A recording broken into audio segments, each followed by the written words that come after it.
In a devastating incident, a young engineering student, Tejas Nair, aged 22, tragically died by suicide in Bengaluru. He was subjected to relentless harassment by private money lending apps, which ultimately led to this heartbreaking outcome. Now, Tejas had reportedly taken loans from multiple lending platforms, including one on behalf of a friend who failed to repay the borrowed amount. As a result, recovery agents began subjecting Tejas to severe harassment. Overwhelmed by the distressing situation, Tejas made the fateful decision to end his life on Tuesday evening.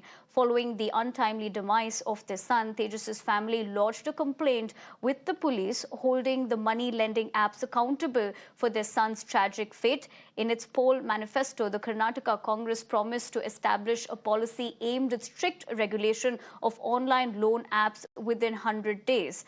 However, the implementation of this policy is still pending. Now, in response to the distressing incident, the state government announced the removal of 42 loan apps from the Google Play Store. But listen in to the appeal of the parents of the deceased. ಹೌದು, ಇನ್ನು ಯಾವ ಮಕ್ಕಳಿಗೂ ಈ ಥರ ಸಮಸ್ಯೆ ಆಗಬಾರ್ದು. ಹಾಗಾದ್ರೆ ಇದೆ ಆ್ಯಪ್ಸ್ಗಳೆಲ್ಲ ಸ್ವಲ್ಪ ಬ್ಯಾನ್ ಮಾಡಬೇಕು ಅಂತ ನಾವು ಕೇಳ್ಕೊಳ್ತೀವಿ. ಅದರಿಂದ ಈ ಥರ ಆಗಿರೋದಲ್ಲ ಸಮಸ್ಯೆ. ಇವಾಗ ಬಂದಿರೋದು ಈ ಆ್ಯಪ್ಸ್ಗಳಿಂದ ಸ್ಲೈಸು, ಕಿಶತ್ತು, ಯಾವ್ಯಾವ್ದು ಇದೆ ಅದು RB ಅಂಡರಲ್ಲಿ ಬರೋದು ಅನ್ಸುತ್ತೆ ಆ್ಯಕ್ಚುಲಿ. ಅದರಿಂದ ಈ ಥರ ಬಂದಿದ್ದಕ್ಕೆ ಹಿಂಗೆಲ್ಲ ಆಗಿರೋದು. ಸೊ ಅದು ಸ್ವಲ್ಪ ಯಾಕೆ ಕೊಡಬೇಕು ಈ ಸ್ಟೂಡೆಂಟಿಗೆಲ್ಲ ಆ್ಯಪ್ ಇಂದ ಒಂದು ಇನ್ಸೆಕ್ಯೂರಿಟಿ ಲೋನ್ಸ್ ಎಲ್ಲ ಏನಾದರೂ ಬೇಕು ಅಂತ ಪೇರೆಂಟ್ಸ್ಗೆ ಅವರು ಲಿಂಕ್ ಮಾಡಿ, ಪೇರೆಂಟ್ ಕೂಡ ಅವರು ಲಿಂಕ್ ಮಾಡಿಸಿ ಈ ಸ್ಟೂಡೆಂಟ್ ಜೊತೆಗೆ. ಇದು ಆಕ್ಚುಲ್ ಆಗಿ ನಾವು ಹೇಳ್ಬೇಕಂದ್ರೆ ಇವ್ನು ಲೋನ್ ತಗೊಂಡಿದ್ದಾನೆ, ಒಂದು ಸ್ಟೂಡೆಂಟ್ಸ್ಗೆ ಇವ್ರು ಲೋನ್ ಕೊಟ್ಟಿದ್ದಾರೆ. ಒಂದು ಪೇರೆಂಟ್ಸ್ಗೆ ಇನ್ಫಾರ್ಮೇಶನ್ಸ್ ಬಂದಿಲ್ಲ, ಏನೂ ಇಲ್ಲ. ಮತ್ತೆ ಅವನಿಗೆ ಟಾರ್ಚರ್ ಕೊಟ್ಟಿದ್ದಾರೆ, ಸಿಕ್ಕಾಪಟ್ಟೆ ಟಾರ್ಚರ್ ಕೊಟ್ಟು ಅವನಿಗೆ ಆತ್ಮಹತ್ಯೆ ಅಲ್ಲ, ಅದು ಸಾಯಿಸಿದ್ದಾರೆ ಅವರು. ಅಷ್ಟೇ ಇಷ್ಟಪಡ್ತೀನಿ. ಇದು ಯಾರಾದರೂ ಸ್ಟೂಡೆಂಟ್ಸ್ ಅವ್ರಿಗೆ ಗೊತ್ತಿದೆ, ದಯವಿಟ್ಟು ಈ ಕೆಲಸಕ್ಕೆ ಹೋಗಬೇಡಿ ಅಂತ ಹೇಳಕ್ಕೆ ಇಷ್ಟ. Let this assembly be over. We will definitely look into that. We are very serious about all these kind of activities, and we will step by step, I would say, tighten the grip on such activities.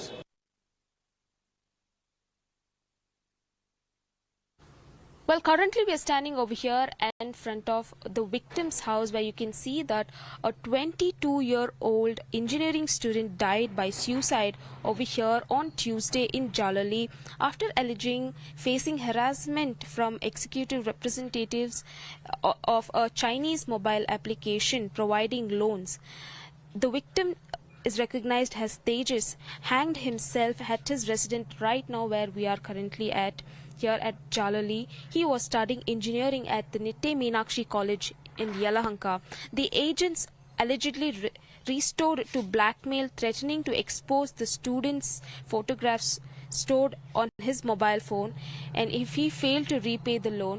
Well, currently, even after this, the victim has also discussed that with his parents, that this kind of situation has happened, so he is not able to pay back the loans that he has taken from these mobile apps.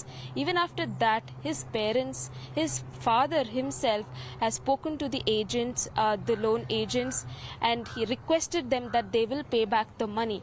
But here you can see that even after the agent speaking, even after the victim's father speaking to the agent, even after that the agents have harassed him by calling him and threatening him over the calls, and that is why he's taken this kind of step, and he's hanged himself on Tuesday over here at his residence.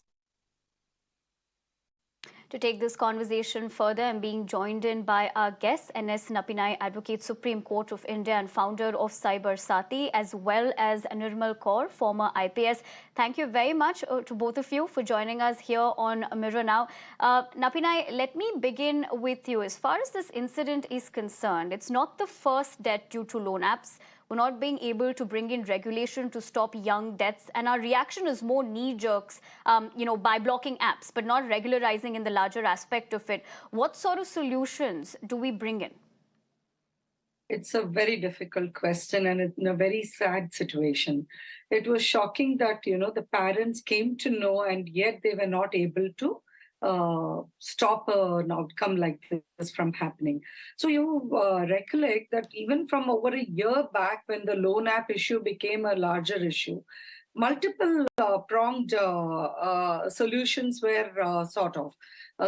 The first was to ensure that there was enough awareness about these kind of loan apps and warning people from not availing of loans from such apps and service providers. The second thing is that RBI had decided to do a white list instead of a blacklist, so that people will know who are the persons who are genuine, from whom, if they really need the loans, they can avail of this. But all of this is not really going to help. Ultimately, from my perspective, and I know it's a difficult ask, unless and until the criminals are brought to book, unless India is able to show by example that it can catch these criminals, it can put them behind bars, it can prosecute them, and it can punish them. Only then probably there will be a more of a deterrence situation in this. Until such time, we will have to go by awareness as the primary basis for protection. But one final word before I close my opening statement on this. It's really important for public to know, because the parents could have immediately approached the police if they had been aware of this fact that these are all fraudulent loan apps. So it's important for everyone to know that you have remedies in law, you have provisions in IPC and the IT Act for you to file cases in these kind of extortionist situations. So please avail of the benefit of law. In fact, Cyber Saathi, which I started, was primarily meant to create this kind of awareness, not just about threats, but also about the laws. Right. Nippinai, as you of course said, that was your opening statement. We'll of course get into further aspects of that. But one aspect that you did point out was about the parents having complaints. So let me get a word in from Nirmal Kaur as well. Nirmal, here of course clearly the parents have complained. But what is the protocol of the cops? Do they shut down these apps, make arrests of the loan sharks, or what is the first reaction to a complaint like this? Yeah, cyber crime is not investigated well, not handled well at all. Our police still works in the traditional manner, and criminals are many, many steps ahead of them. Most of the time, these banks that are giving loans, they outsource collection. They outsource the collection of loans to some thugs, like thugs in this case, bouncers or these blackmailers. Like in this case, it happened. And these Chinese apps, Chinese companies need prior approval to invest here. I mean, I don't know if they have violated any of these guidelines or whatever. They should be prosecuted. And how can you give loan at such exorbitant rate? There should be some regulation. RBI has regulation. There has to be some upper limit. And how can you not verify the paying back capacity? There's a CIBIL score. There are many things which the government has brought into place. And these loans thrive. They are hoping that they'll be able to get their pound of flesh. They are like Shylocks and worse. They're hoping that students will, or whoever's, those who buy, when you take a loan, you're taking it easy, you're getting some easy money. Especially when you're in that kind of a mood, you're a student, you're not very responsible, you don't know how the system, the financial system, the money system works, how to pay it back. Somehow you hope that you'll be able to pay it back. But I think the student had paid many times over than what he took the loan as, and still he was harassed so much that he had to commit suicide. So I think this outsourcing, I think even these investments from China, they need approval from central government. I don't know, in this digital kind of a thing, if they violated conditions, I'm sure they have.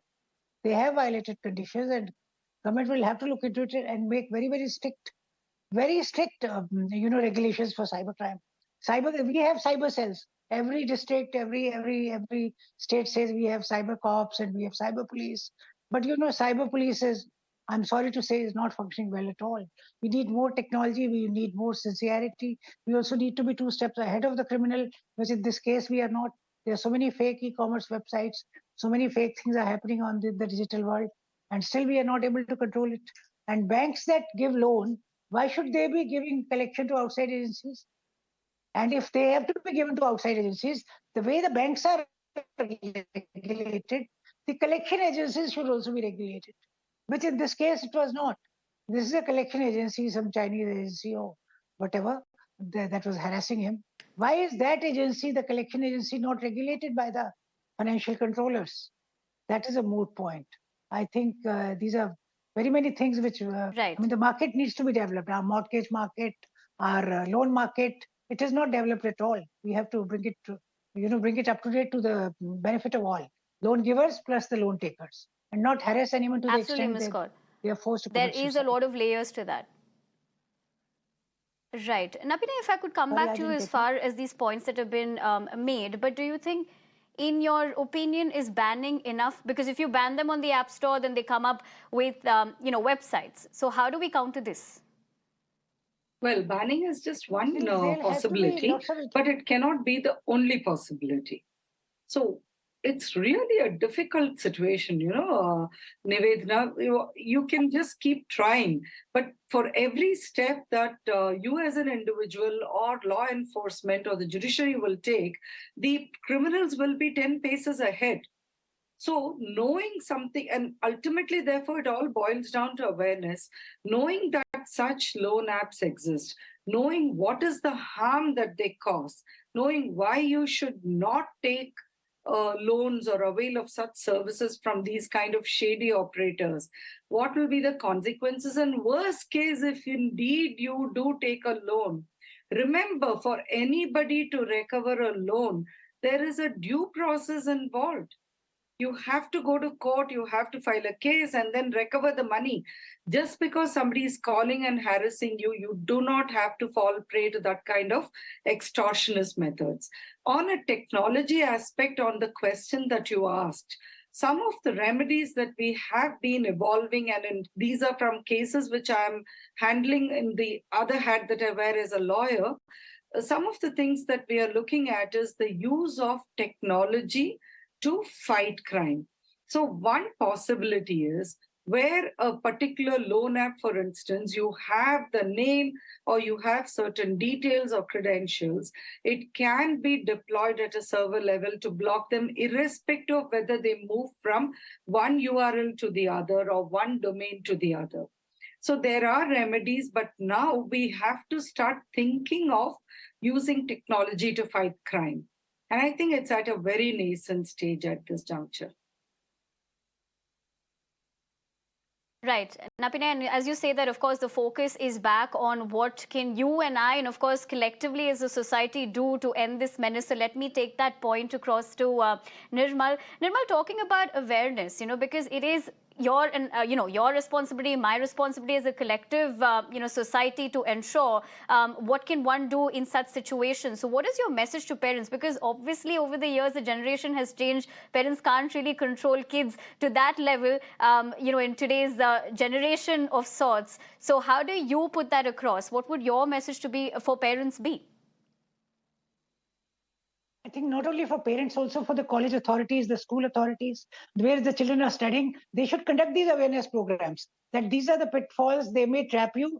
These are the ways, I mean, they cite examples that you may be trapped, and be hyper vigilant about this. Very, very vigilant not to fall in their traps. And if they need loan or if they need money, first of all, they should be taught how to economize. I think economy is one thing in this consumerist world we have forgotten.